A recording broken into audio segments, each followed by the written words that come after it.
Hey everyone, Dan Mortimer with eXp Realty bringing you another weekly real estate market update. This is for Henderson and Las Vegas real estate markets with data as of June 23rd, 2025. We are quickly approaching the end of June, getting into July, into the summer months, and we're in the middle of what should normally be our peak buying season, but we've definitely seen the activity stay slower.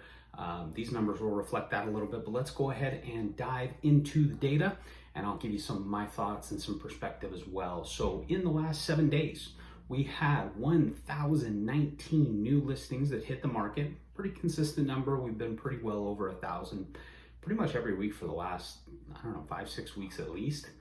We also had 182 homes that came back on the market. So for those that are new to this channel, basically that means buyer and seller had a property under contract, they had a deal in place, and for whatever reason, buyer got cold feet, they didn't like the mortgage numbers that they saw, a better option came up, or they just decided they didn't want to purchase anymore and wanted to continue renting or staying in their current home. But we had 182 of those that went back on the market in the last 7 days. I know nationwide that's been a pretty big problem. We've seen a lot of buyers backing out of contracts. I would say the numbers have been pretty consistent this year. It has climbed as we've gotten further along in the year, but we haven't seen like a huge spike in buyer cancellations or anything like that. But it is something to keep an eye on as we get further into the summer and as this kind of unique market that we're in evolves. We also have 1,219 price decreases of some kind. Again, for those that are new to the channel, price decrease could be $1. I see homes in the MLS all the time. I don't know why they drop at $1 or they drop at $10 other than to maybe have it pop back up on people's Zillow feeds or Realtor.com or Homes.com or whatever, but 1,219 price decreases of some kind. We see other people do more responsible kind of moderate drops, 5,000, 10,000, 20,000, depending on the seller's motivation, of course, and their situation. Now, getting into the under contracts, these are the numbers that kind of surprised me a little bit this week.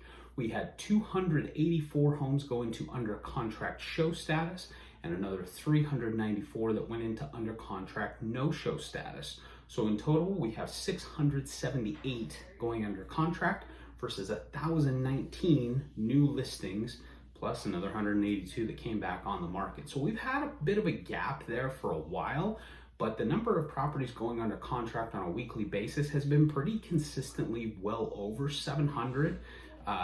It's been 750 in a lot of cases, and early in the year, in January, February, we were actually seeing those numbers much closer to 800 or even over 800 a week.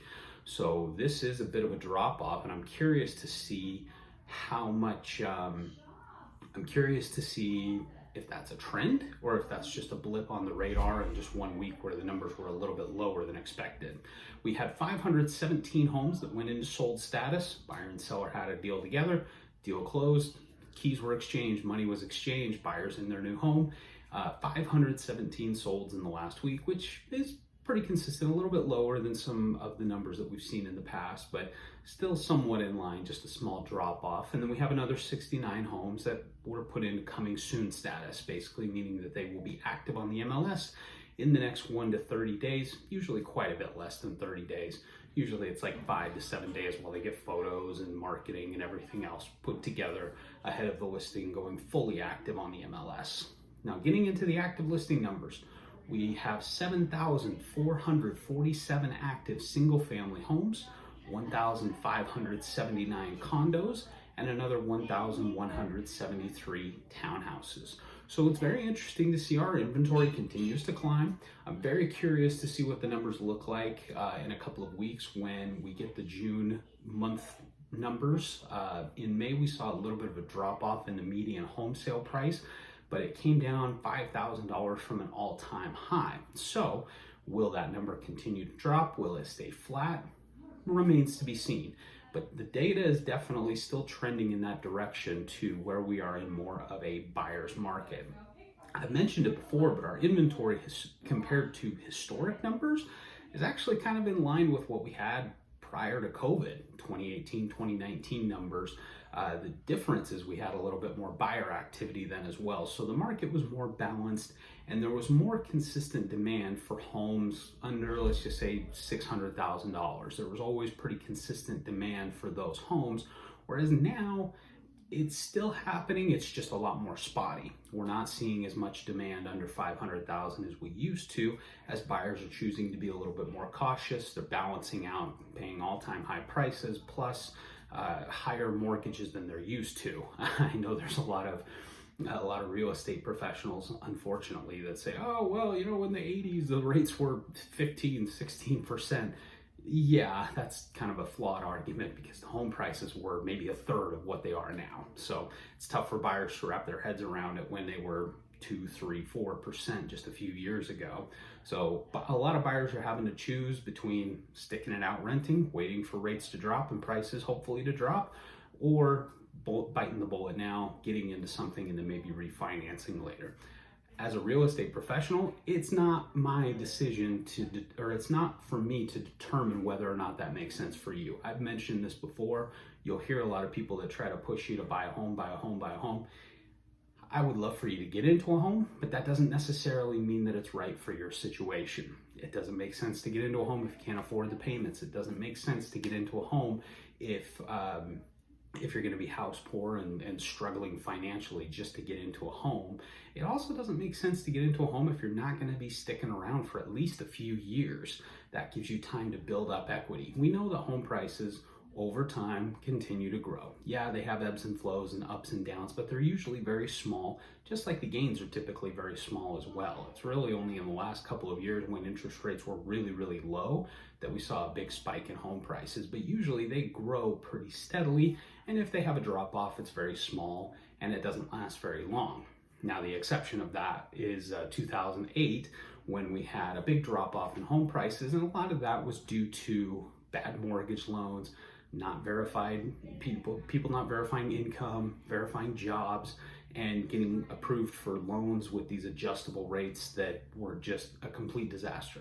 All that's been curved by our current system, which for me I'm grateful for, because in a market like this, it gives a lot of people a little bit of concern that we're going back to something like that. And I don't see that happening. I could see that we maybe have things flatten out or maybe dip just a little bit, but you have a lot of homeowners right now that have a lot of equity. They're not overstrained financially and they're in a good spot. So yeah, maybe they sell for a few $1,000s less than they wanted to, or they decide to stay in their home and keep building up equity and wait out this tough market.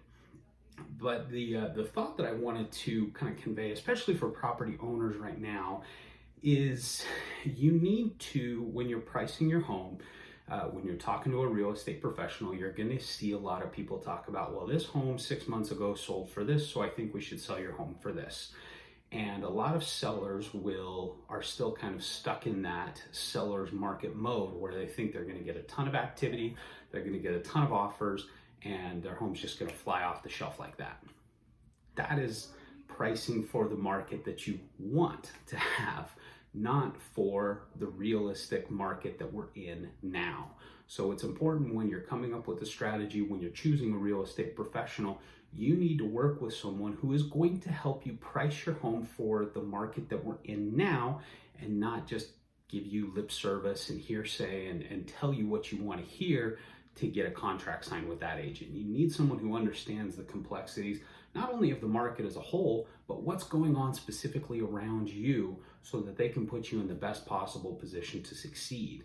There are 17,000 plus licensed realtors in the Las Vegas area, and a lot of them have not been in a market anything like this. There are some that have been in it for decades and seen the ebbs and flows of the market, and we're here for 2008 and been through a lot of different transitions and changes.